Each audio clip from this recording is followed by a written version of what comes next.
Hello, we are going to look at sequential function charts. A sequential function chart is comprised of three elements.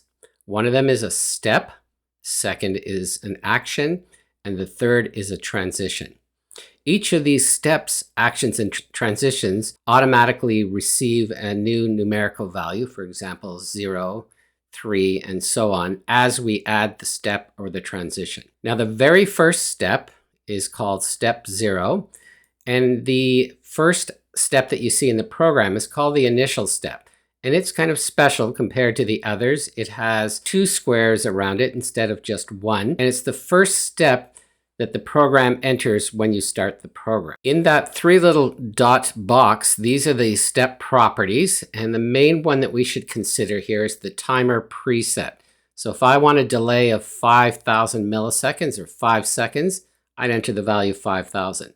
It also counts the number of times the step has been entered. In this case, it's the first time. An SFC is very similar to a flow chart in that a flow chart has processes and functions and decision box whether or not to move to the next step or not. As an example, what we do in this first step is we perform through these three actions here in this action 001. We are assigning 0 to the ball valve, and that basically is turning the ball valve off. We're changing the pump motor mode to 1, which in this case is making it analog operation. And then we're telling it what voltage to use to send out to the pump motor. In this case, it's 24 volts. And then we come over to this transition. And this transition is a test, and the expression has to be equal to a true or a false. It has to be a Boolean type of transition.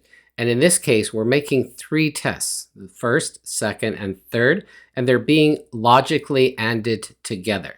So we're trying to determine whether the ball valve actually, in this case, closed, and we're testing the two switches, the feedback switches in the ball valve. So we're looking for this one to be equal to a 0 because it's not, and a not value. It's like inverted value for that ball valve switch. This one we're testing for a high, and here we're testing that the flow sensor is greater than 5 liters per minute. So when all three of these are true, this is low, this is high, and this is true, then it moves to the next step. In this step, we're telling the pump motor to be equal to 24 volts. We're assigning it that value. Here we're testing the tank level to see if it's greater than 200 millimeters in the upper tank. If it is, it will open the ball valve to drain water to the lower tank, and it'll make the pump motor voltage equal to 0. Do another test. In this case, 4 tests. We're checking these two ball valve switches. We're checking the flow sensor is less than 0.5 liters per minute, and we're testing that the level in the upper tank is less than 150. Once we know that's true, it loops back to the top of the program and begins going through that process again. One of the things that is quite useful to do when you're monitoring the program is to add these indicators here for the flow and for the level. And to do that, you click on the properties of the action, and you go to indicator tag, and you click on this pull down window, and you can choose from many of the tags that are in the program. So since this program is testing flow and level, I've added flow sensor liters per minute and a level sensor millimeter. And these tags are automatically updated as the program is running. The other thing that you may notice here is that this box here has an N in it, and this has an S, this one has an N. These are called action qualifiers. And there are basically only 3 that we'll be using during our programming. One is called a stored action. That action is being done all the time, whether we're on that step or not. And you will notice it because there's a green box here indicating that this step is always being executed. The non-stored actions are actions that are only executed while we're on that step. And we have 1, 2, 3 of those. You can have more than one action per step. You actually right click and do add action to add another action. And the non-stored ones only execute while we're on that particular step, and then it moves onwards. This first step is running continuously, and what it does is it's reading level sensor, flow sensor, the variable pump motor volts, and sending it to the variable pump motor volts. And if I hover over these, you'll actually see a label for that variable. I'm going to start a new sequential function chart, and I've actually deleted most of the template, but you don't have to delete it all. You can delete just parts, but I want to show you how to create a program from scratch. So the very first thing is I would do is to go up to the top here. These are all the elements that I can use for a sequential function chart. So I selected this first one, and you can see it opens up a step and a transition. It's kind of automatic. Now, since this first step is going to be our first in the program, we need to make it the initial transition. And what you'll notice is that in that initial transition, there's kind of a double box around that first step. That is a visual indicator that it's the first step that we enter into our program. I'm going to add a second step transition. And if I drag it, it'll automatically connect to each other. And since we're at this point, let's actually add the branch back up to the top. And I can do that by clicking on that and then just dragging my mouse up to here. And it creates that loop section of the program. But I tend to hide the wire because as you move these things around, it actually sometimes will interfere with the other steps and actions. So you basically just have to click the wire, right click, and then do hide wire. And it just tells you it's coming from B1. So these are the coordinates B, and 1 is where it's going to, and B2 is where it came from. Okay, so I have a step, transition, and that's the order in which your program should be arranged. The next thing I want to do is add two actions. So I'm going to do add action, and I'm going to add a second one. Okay, and if you have to move things around, you can drag them to give you more space. You don't want to have things overlapping, so make sure you have enough vertical space. You don't want to end up with something that looks like that.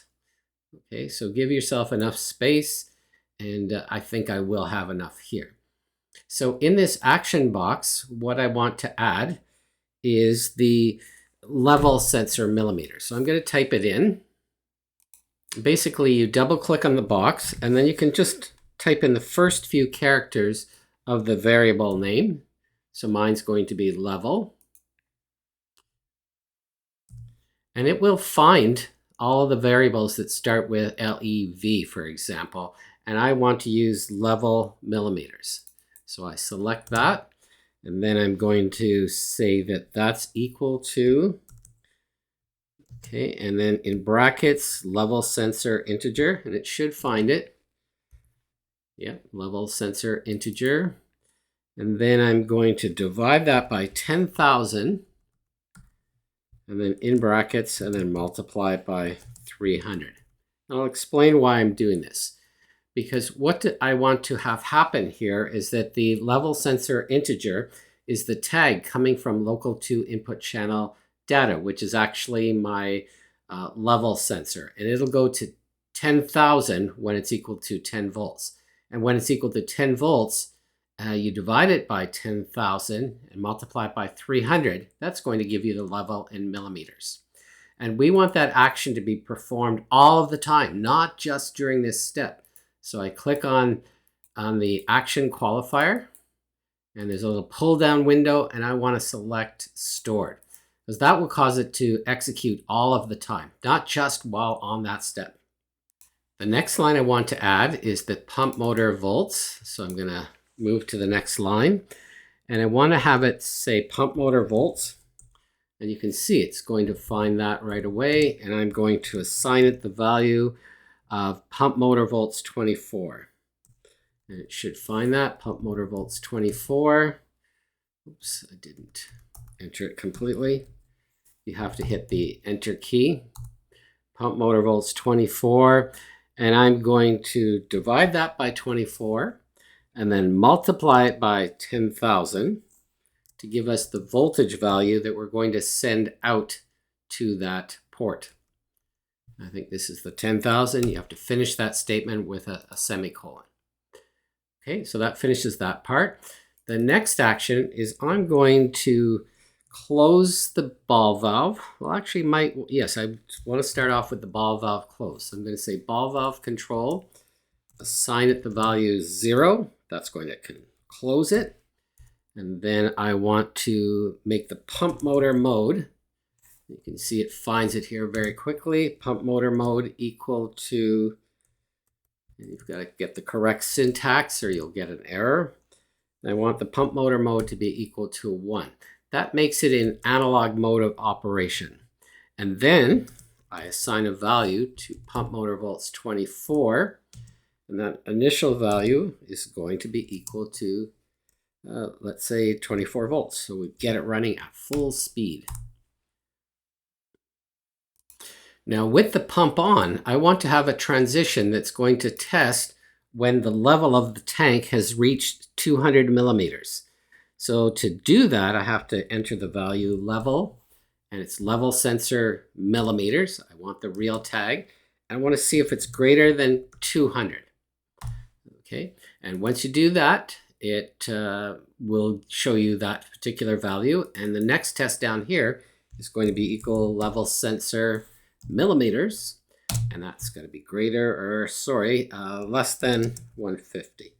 And I'll describe the whole program in just a couple minutes. And then in this step, I'm going to add an action. It defaults to a non-stored action. And we can actually, if we wanted, we can cut and paste some of this.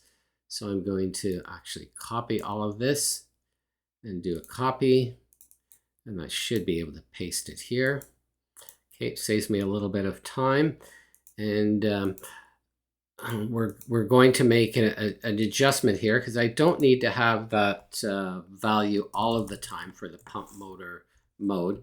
And I think we left out a couple of letters. But it was good to show you that what happens here is that if you make a syntax error, or if you have an error in a variable, you'll get these little squiggly lines here telling you you've got some sort of error. So see if you can figure it out. In this case, it's missing the letter B. So I put that back in here. And everything seems to be okay now. Now let's try to follow through what this program is doing. So my first action is a stored action. So not only while it's on this step, but any step or any part of the program, it's going to be doing this particular action. And what it's doing is it's assigning the value from the integer of that particular input, which is measuring the level sensor. So for example, if the level sensor is 2,000, 2,000 divided by 10,000 gives me 0.2, and 0.2 times 300 will give me the level in millimeters. And then for the pump motor volts, well, this is sending a value to one of the ports. And to determine that value, I would take pump motor volts 24. So let's say I'm going to put in a certain value such as 24. Well, 24 divided by 24 gives me 1, and 1 times 10,000, it's going to send out that integer value of 10,000. Okay, and that'll vary the speed of the motor. Now in step number 1, I haven't made any changes here. So I want to open the ball valve to let water drain from the upper tank to the lower tank. So I turn it on. I'm not testing the switches in this case, but in some cases you may want to test it. And I'm going to turn the pump motor off by giving it 0 volts. Okay, and then it's going to test for this level. So in the first step, it's just always doing this step. Here, I'm going to close the ball valve, turn on the pump to analog mode, send out 24 volts, wait till the level reaches 200, open the ball valve to let the water drain into the lower tank, turn off the pump motor, and wait till the level of water is at 150 millimeters in the upper tank. And then I go back to step 0. So I'm just going to be going in a loop. Now here I'm running the program, but I'm running it remotely. I'm actually at home. I don't have the Festo station connected, but my level sensor, since it's open circuit, if I hover over level sensor, you'll see that that tag value is 10,500. that's an indication that there's no connection to that analog input. And you can see that I'm reading local to input channel 1 data, which is the level sensor.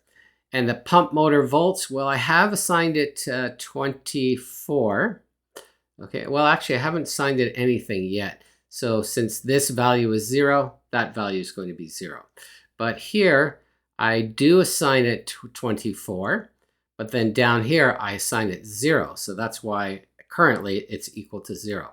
If I wanted to see the level, the other thing I can do in my program, okay, so I went offline. To do this step, you have to go offline, but click on this box, which are the action properties. And then here, if I want to look at the level, I just type in the first few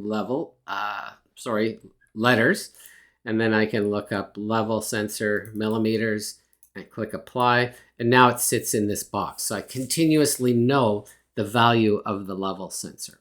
Very useful for testing and troubleshooting. And here I've opened up my parameters and local tags, and very useful in determining the current value. And there's two things that you can look at. You can look at monitor tags, which I'm in right now, and it's showing me the actual value of each tag, or I can go to edit tags. And here in edit tags, I'm actually looking at each of the variables that I'm working with. And the ones that have an alias 4, those are actual hardware elements, which are either digital inputs, digital out, analog in, or analog out. And it's critical that you understand which is which in this program. So I'll go over just a few. So whenever you see local 1 input, it's a digital, if we're looking at this, it's a digital input here. Local 1 output, that's a digital output. And there's actually a mistake here. Let's see if we can fix it right now. That should have said output. There we go.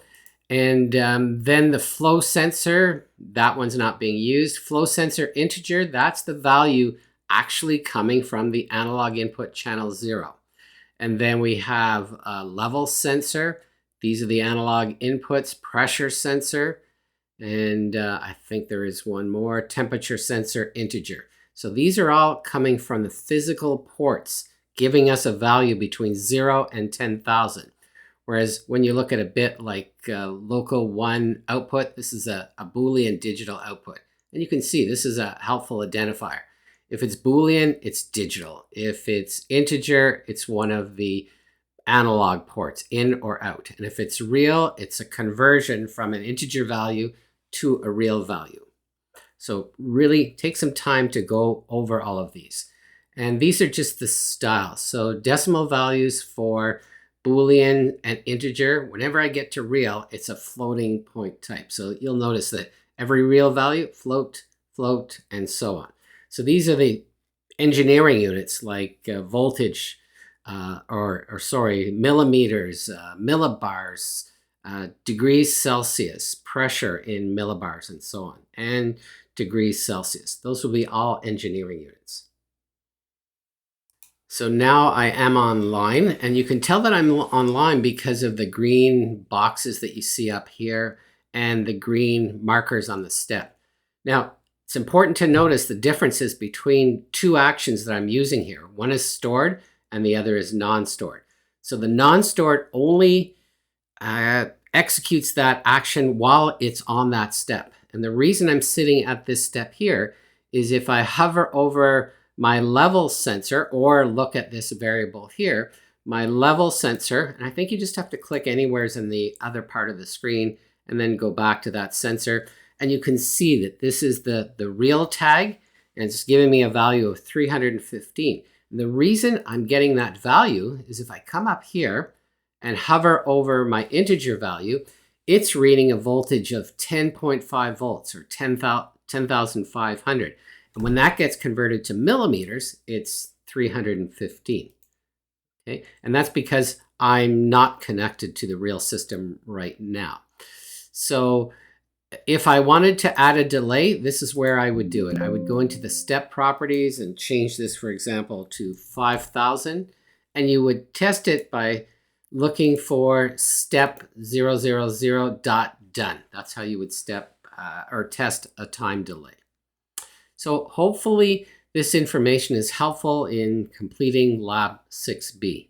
Try your best, but you have to, maybe draw it out yourself so that you're well prepared.